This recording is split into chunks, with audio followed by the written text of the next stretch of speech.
Today is December 31st, the last day of 2021. It's been a pretty big year for the farm, for the nursery, for my family, and for the whole world in a lot of ways. I'm going to share today a little bit about the seed storage.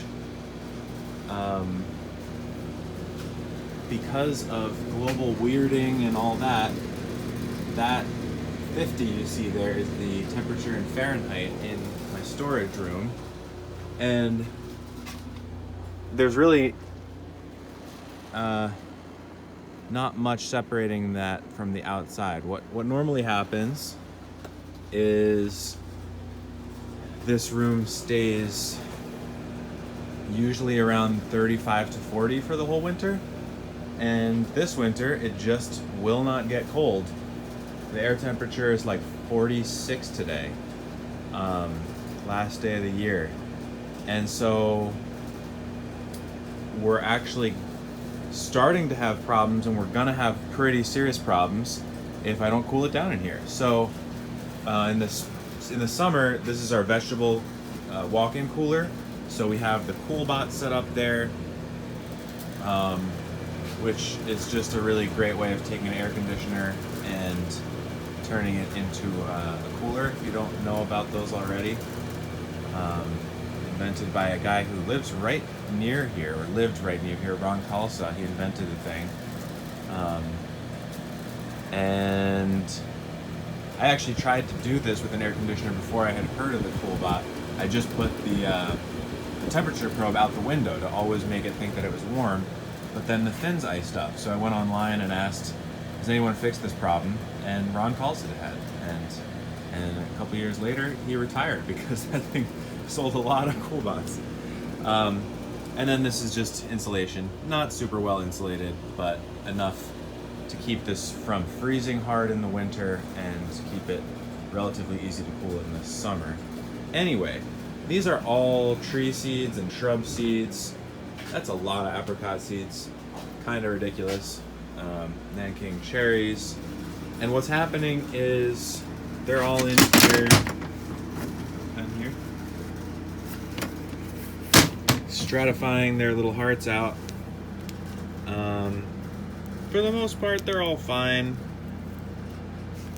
I try to keep them usually on the not super moist side of things.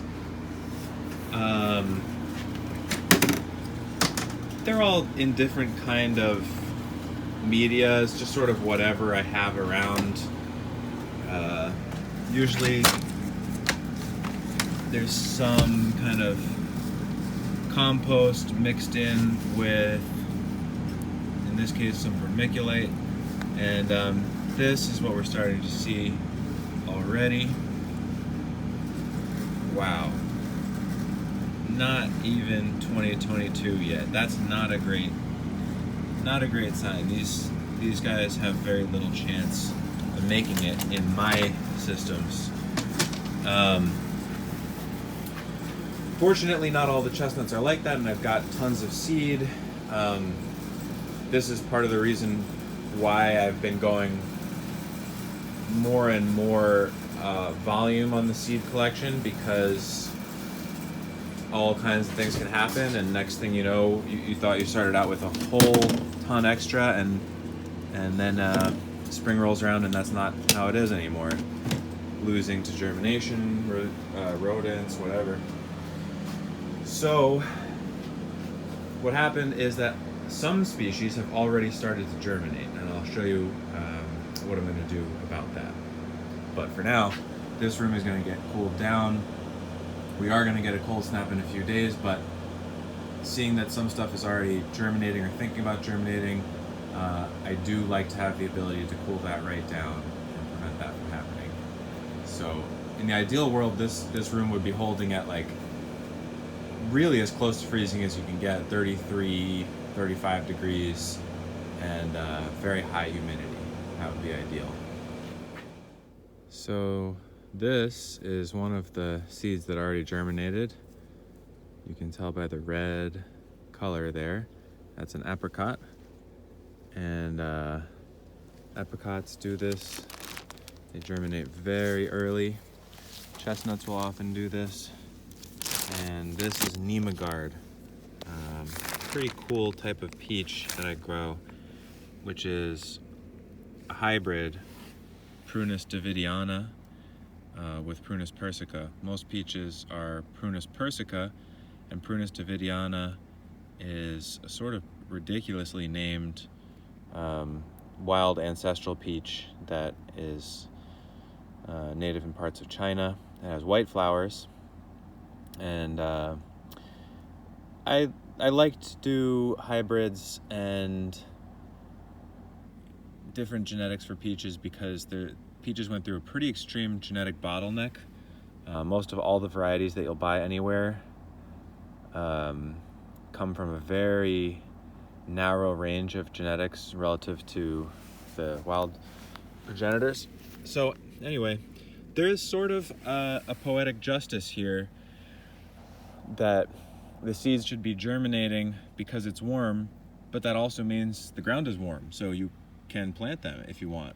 I could have planted these in the fall, and I would have liked to wait until the spring because I know that these won't be eaten by rodents where I have them stored, and out here they're susceptible. But I've also got my close friend Tucker to help out with rodents, and there are 3 cats that help out with rodents, and so hopefully a bunch of these will make it. But so what I'm going to do is just actually be planting nursery stuff today, because why not?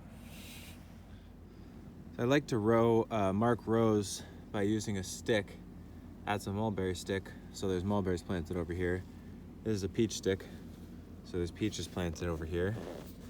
And then one technique I like to do is, now that this furrow has seeds in it, I'll take a handful of seeds. This is a 2-hand operation, but you'll get the idea. I'll dig with this hand, covering up the seeds and making my new planting furrow in the same motion. And then you can lay them in that one. So that I can keep going down, and it's sort of like filling and opening in the same motion, so it's just makes it a lot quicker. So Tucker has agreed to keep these safe from mice. The cats are going to help out too. Finished planting about 120 peach seeds in here. I'm going to cover them up with that pile of leaves, and we'll see how they do over winter. That's the great thing about making sure you check every once in a while, see if anything's germinating. Of course, sometimes if the ground's frozen and they are germinating, you may have no options, but on a day like today, it's perfectly reasonable planting weather, so now we won't lose all those peach seeds.